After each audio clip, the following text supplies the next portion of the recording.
is a milestone moment for us here at News 1130. Prime Minister Justin Trudeau is in Vancouver for the First Ministers' meeting and for the Globe 2016 Environmental Conference.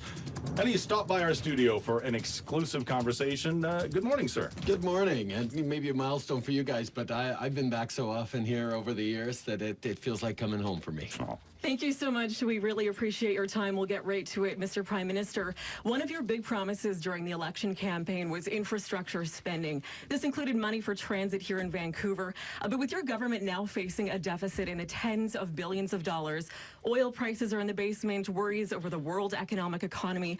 How can you make good on that now? Well, the fact is that we saw the challenges coming in the economy. For 10 years, we've had less than optimal growth for Canadians, for Canadian families.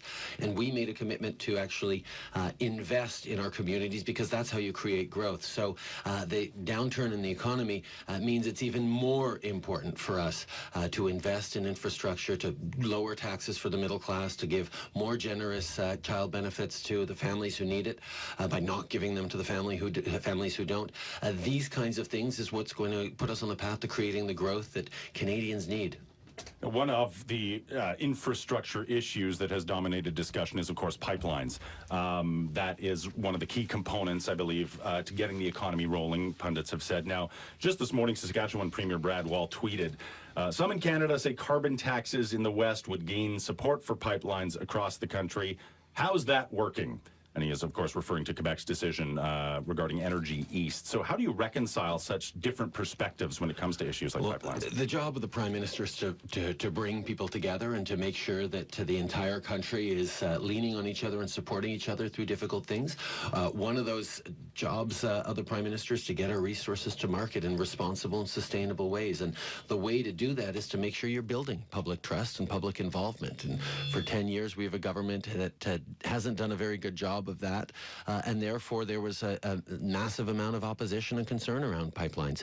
We need to create an opportunity to give the public license necessary, and that means working with premiers with very different views right across the country so that we can grow our economy in smart, sustainable ways for the long term. On that note, you are in town, of course, as we mentioned, for the First Ministers' meeting.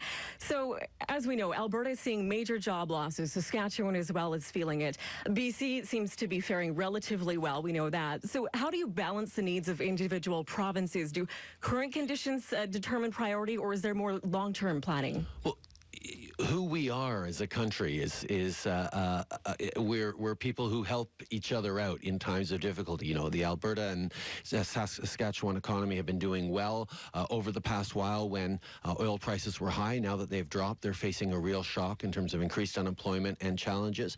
And we're there for each other as a country. So any Prime Minister needs to balance the ways to best help different regions of the country while making sure that there's growth and opportunities for everyone. And that's where diversifying the economy, investing in infrastructure, investing in innovation and growth, and looking at, for example, the challenge of climate change, yes, as a challenge, but also as an opportunity to create clean technologies and renewable energies and the kinds of jobs we need in the future. You just spoke about helping people out.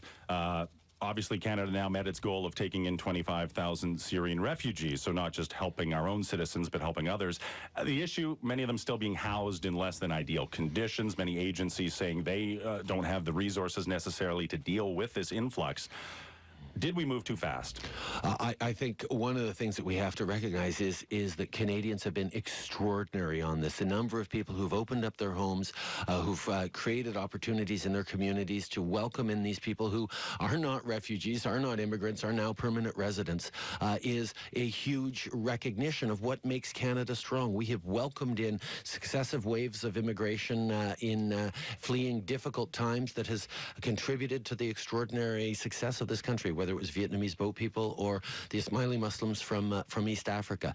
Yes, there are always challenges in this, but for me, we're staying focused on the fact that the goal over the long term, over the next 5 years, over the next 10 years, over the next generation, is that these people be as successful as they possibly can. And getting it right from the beginning is a really important part of that we're working on. So what's next for Canada in terms of the refugees, not just the ones who are already here, but for the crisis still happening in Syria? Well, Canada has put in place a very strong whole-of-government plan to engage in the Middle East with more training, more humanitarian support, more development assistance, more refugee support, because we know that there is we need a multi-leveled, multi-pronged approach to stabilizing the region. There's more we can do here at home. We'll be accepting more refugees, but there's also a lot more we'll be doing around engaging with the world in positive ways, because we're talking about 60 million displaced people around the world right now, and that number is only going to start going up over the coming years. So Canada has a level of expertise and ability to help, not just by taking in a few people ourselves, which we will, but by helping other communities and societies around the world better deal with an influx of displaced peoples. Now, as we are dealing with our own economic issues here at home, how do you prioritize whether you deal with problems right here in our own backyard versus more international issues? Well, one of the issues that I can put forward as an example that we've worked very, very hard with is our relationship with the United States, which is both a very domestic issue and an international issue. And the fact is, making sure that we have smooth border relations, strong economic and cultural and social ties, and a good working relationship to deal with issues that come up, whether it's softwood lumber or border access or investments. These are the things that lead directly to better jobs for Canadians, better outcomes, better growth for our businesses. So working on the relationship with the United States, as we've been doing hard and as we're going to continue to do with our big meeting in a couple of weeks, these are the things that matter. On the issue of pot legalization, that was, of course, another promise key to your campaign. People are still being arrested for possession. So how do you answer to critics who claim this process is simply taking too long on the federal level? I mean, municipal politicians, provincial politicians here in BC certainly have been quite upfront about their thoughts on that with you. Well, the laws haven't changed yet. Pot is still illegal in this country and will be until we bring in a strong regulatory framework to legalize, control, and make sure that we're keeping it out of the hands of kids, and make sure that we're keeping it from generating tremendous profits for criminal organizations, street gangs, and gun runners. I mean, that's why we committed to legalizing and regulating, so that we are better able to protect minors from the easy access to marijuana they have right now, and better able to keep crime from profiting from the marijuana industry. That's our focus, and that's what we're going to get right. And that's what is necessary. And we've seen from jurisdictions around the world that have done this in different ways. There have been successes and failures. And one of the things that we know we need to do is get it right from the very beginning. And that's exactly what we're going to do. Well, what would you tell someone whose child or, well, teenager presumably has been slapped with some type of charge related to marijuana when it won't be illegal much longer? I mean, could there not be a period of decriminalization, as one of your federal counterparts proposed back during the election campaign? No, I think decriminalization is a bad idea, because it doesn't do anything to make it more difficult for young people to access it, and it doesn't do anything in terms of keeping the black market and the criminal organizations from profiting from it. I believe in a control and regulation that actually will do the protection of public safety and of minors that we need. And in the meantime, it's still illegal. Let's shift gears a bit. Looking at the global perception of Canada, obviously that was a huge thing that changed once you took office. Where is there still work to be done on that front as far as how Canada is viewed on the world stage? Well, we've successfully got people to pay attention to Canada, and now the next step is ensuring that leads to more investment in Canada, greater prosperity, more trade deals that aren't just signed but then acted on and engaged with. And we have a lot of work still to do on that. But the focus on the international stage is always creating opportunities for Canadians, creating opportunities for growth that's going to help the most vulnerable populations contribute to the global economy in positive ways. ways. We need to engage the world in a way that's going to create good jobs and positive outcomes for Canadian consumers and Canadian workers. And that's the lens that I put on international engagement. 8:23 at News 11:30. You are listening to a live exclusive interview with Prime Minister Justin Trudeau. Sir, a couple of minutes ago, you referenced our relationship with our American cousins. Obviously, it's a big day stateside today with Super Tuesday. The Washington Post has dubbed you the anti-Trump. How do you maintain that relationship should things change in terms of the political landscape stateside? Oh, the fact of the matter is I look forward to working with whoever gets elected as president. I think there have been times where the president and prime minister have been perhaps misaligned on an ideological or a political spectrum level where we've been able to work very, very well together. And we have to remember that ideology can't drive our relationship. It has to be pragmatic, focused on the things where we do agree and making sure that we're creating jobs and opportunities for Canadians. So I will work with whoever gets elected. Even if he doesn't want to work with you? I think understanding the way the American economy works and how much it is intertied with the Canadian economy means that any American president has a tremendous number of issues that they have to get right with Canada. And what I've said across my political career is that I'm willing to engage and work constructively on issues that we find of mutual importance and agree to disagree on things we don't agree on. But having a positive working relationship with whoever ends up president is going to be really important, not just for me, but for the Canadian economy. On a bit more of a personal note, you've had a few months to settle into this job. What's been the most challenging part for you on a personal level? Time management.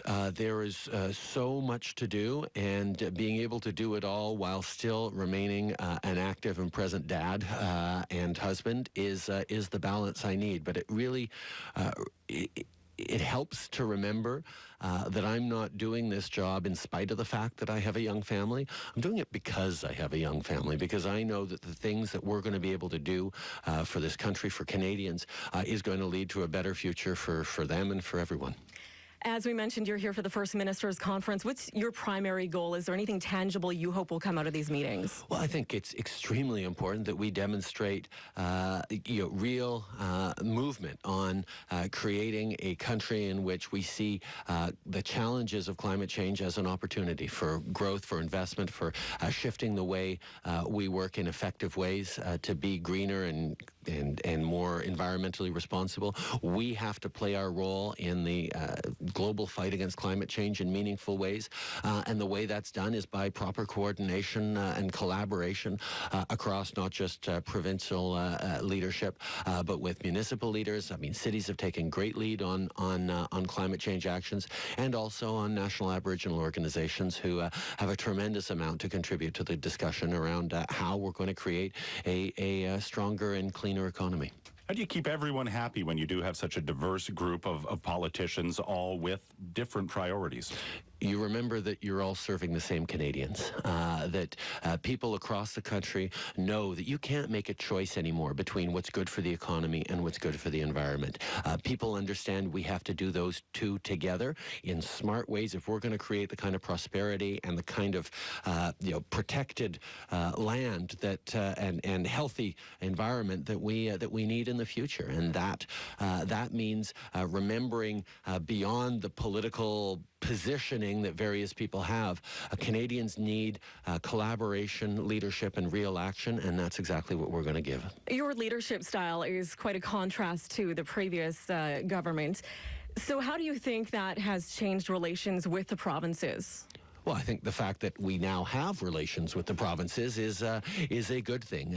We gathered together a First Minister's Conference back in December in Ottawa that showed a marked positive engagement where suddenly we all agree on everything and everything's tulips and roses, but very much that we are now open lines of communications. We're now talking regularly. When there's issues that come up where we don't see eye to eye, we talk it through. We figure out if there's a way that we can find common ground and agreement. That's the way this country is supposed to work. We have such incredible diversity, geographic and backgrounds and perspectives right across this country, that we have to be able to talk with each other, engage, and understand that we're all trying to build the same kinds of things with different paths to getting it, and the Prime Minister's job is really to pull that together in an overarching sense of what it means to be successful in Canada. And we may be very diverse and very different, but we do share one common concern these days, sir. What do you plan to do about the fact there are no Canadian NHL teams poised to make the playoffs? Yes, my Habs are breaking my heart this year. It's a challenge, but it's one that I know that we are going to rise to, all of us collectively, to turn around in the coming years. Prime Minister, thank you for joining us. It's always a pleasure. All right, that's Prime Minister Justin Trudeau joining us live in studio.